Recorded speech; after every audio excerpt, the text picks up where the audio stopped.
अब बात करते हैं झारखंड के सीएम हेमंत सोरेन की। प्रवर्तन निदेशालय यानी ईडी की सख्ती से देश के 2 राज्यों की सियासत में भूचाल आ गया है। आप लगातार देख भी रहे, खलबली मची हुई है। कथित जमीन घोटाले में ईडी के रडार पर आए हेमंत सोरेन लगातार सत्ताधारी विधायकों के साथ भविष्य की रणनीति पर मंथन कर रहे हैं।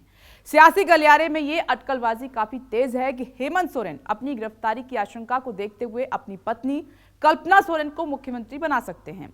इधर झारखंड मुक्ति मोर्चा ने हेमंत सोरेन को लापता और फरार कहने वाले बीजेपी नेताओं के खिलाफ मानहानि के मुकदमे का ऐलान कर दिया है। रांची में जारी गहमागहमी के बीच ईडी ने आज कल लैंड फूड जॉब स्कैम को लेकर तेजस्वी यादव से करीब 9 घंटे तक पूछताछ की है। हेमंत सोरेन ना तो हिम्मत विश्व शर्मा है, ना तो अजीत पवार है और ना ही नीतीश कुमार है। वो वीर शिबू सोरेन का बेटा हेमंत सोरेन।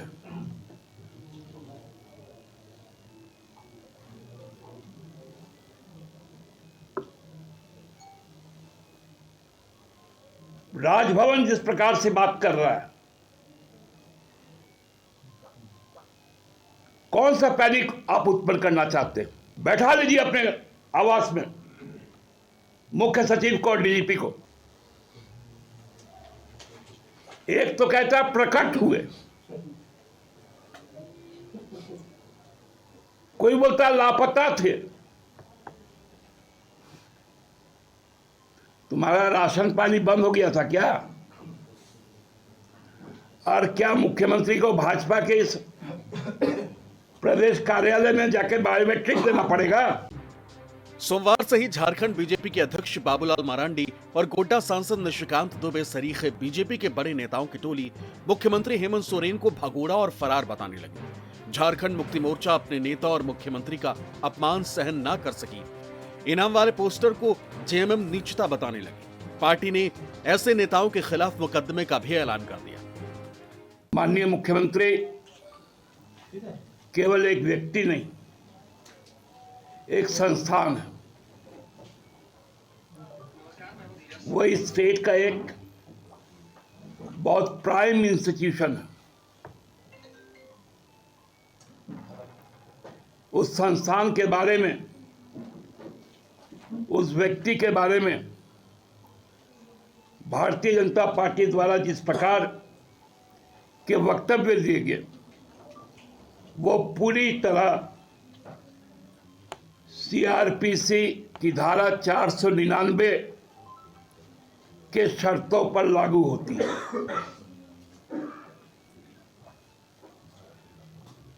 सीआरपीसी 499 जिसमें मानहानि की बात की गई। सोमवार को जब ईडी की टीम झारखंड सीएम के घर पहुंची, तभी से रांची से दिल्ली तक हलचल तेज हो गई। ईडी की टीम को सोरेन अपने घर पर नहीं मिले और तभी से वहां सत्ता परिवर्तन की अटकलें शुरू हो गई। बिहार में लालू यादव की राबड़ी देवी के सीएम बनने की तरह झारखंड में भी हेमंत सोरेन की पत्नी कल्पना सोरेन को सीएम बनाए जाने की अफवाहें उड़ने लगी। झारखंड मुक्ति मोर्चा के साथ उसके गठबंधन सहयोगी कांग्रेस और आरजेडी के विधायक चट्टान की तरह खड़े हो गए। सोमवार से शुरू हुआ बैठकों का दौर मंगलवार को भी चलता रहा। पहले दोपहर 2 बजे बैठक हुई, फिर शाम 7 बजे भी सीएम सोरेन के घर सत्ताधारी विधायकों की बैठक हुई। दोपहर 2 बजे हुई सत्ताधारी विधायकों की बैठक में सीएम सोरेन की पत्नी कल्पना सोरेन भी मौजूद रहीं। हालांकि सत्ताधारी खेमे ने अपनी रणनीति का खुलासा नहीं किया, बीजेपी पर ही सवालों का पुलिंदा उछाल दिया। ये इल्जाम भी जड़ दिया कि बीजेपी किसी तरह झारखंड में सरकार गिराने की साजिश रच रही है। देखिए, ये सब कुछ रणनीति है जिसका खुलासा नहीं किया जा सकता। तानाशाहों से लड़ने के लिए एकजुट होकर एक पुख्ता रणनीति के तहत हम लोग आगे बढ़ रहे हैं। इंतजार कीजिए। कभी ब्रजभूषण शरण सिंह पर एफआईआर किया था क्या इन्होंने लापता होने का? और स्वामी चिन्मयानंद और सेंगर सरीखे इनके नेता जो थे, जो गायब हो जाया करते थे, उन पर भी एफआईआर होना चाहिए। इस तरह की हास्यास्पद बातें जो भाजपा के वरिष्ठ नेता अपने आप को मानते हैं, न करें तो बेहतर। मुख्यमंत्री झारखंड का फरार है, लापता है, और इसलिए लापता है, फरार है कि उन्होंने भ्रष्टाचार को शिष्टाचार बनाने का काम किया था।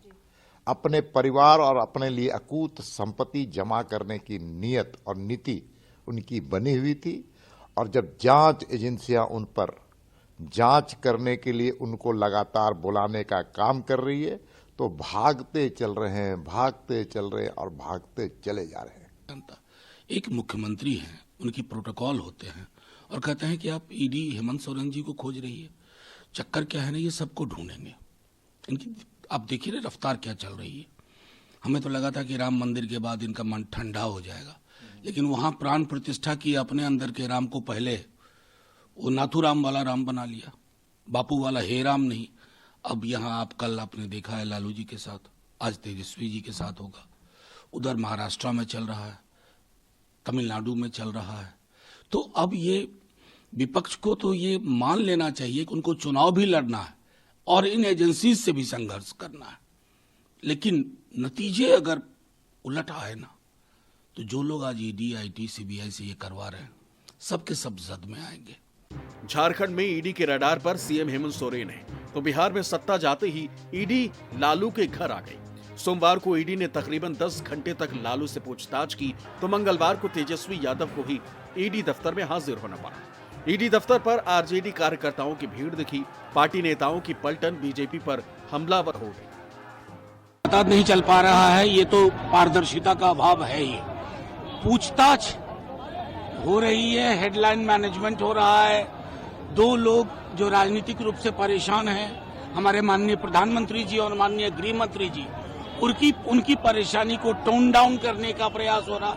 ये सारी चीजें थोड़ी देर में साफ होंगी, लेकिन ये स्पष्ट है, आप देख लीजिए, सब हमारे कार्यकर्ता नहीं है। बिहार में एक स्वतः स्फूर्त उभार है और लोग जान रहे हैं कि वेंडेटा पॉलिटिक्स की जो हद पार की है ना मोदी जी और अमित शाह जी ने, इनकी शुरुआत उन्होंने की, खात्मा कोई और करेगा। पहले ईडी नहीं आया था, इसके पहले भी तो ईडी आया था। ईडी ने ही पूरा जांच किया और बताया कि लालू प्रसाद जी ने जमीन हड़पा है।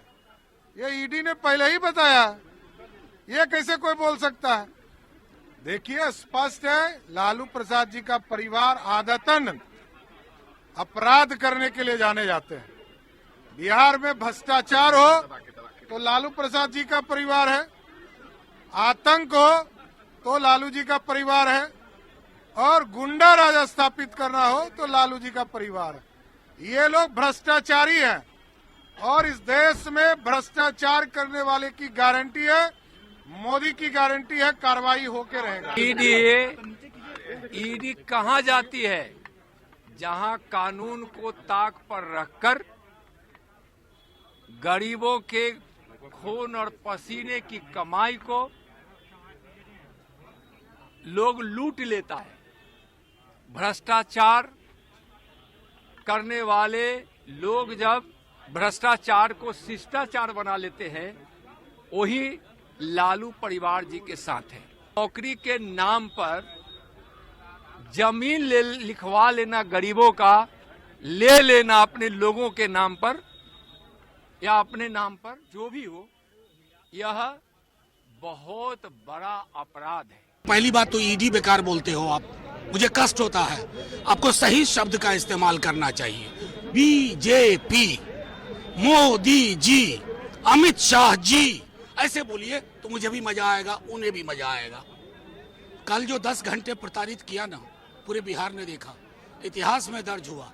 जब ये सत्ता का चक्र पलटेगा ना, सब इसकी जद में आएंगे। आज वाले हमें तब भी अफसोस होगा, लेकिन हमें कहना पड़ेगा, श्रीमान शुरुआत आपने की थी। तो सारा जग जाहिर है, नौकरी के बदले जमीन लेने के ऐसे काम, गरीबों का शोषण इन लोगों ने किया है। गरीबों के नेता बनने के नाम पर किसी से जमीन लिया, किसी से रिश्वत ली, किसी से कैसे कैसे लोगों ने तो जांच का सामना कर रहे हैं। ईडी एक स्वतंत्र एजेंसी है, उसका जवाब दे, कानून अपना काम करेगा। मोदी जी के जमाने में भ्रष्टाचार पर 0 टॉलरेंस। तेजस्वी प्रसाद यादव जी लगातार बिहार में जो पिछले 17 वर्षों के बदला में 17 महीनों में जो बिहार में इन्होंने काम करके दिखाया है, और पूरे देश भर में जी इनका पॉपुलैरिटी और जिनका प्रभाव हुआ है, हम समझते हैं कि भारतीय जनता पार्टी और केंद्र सरकार पूरी तरह से घबरा गई है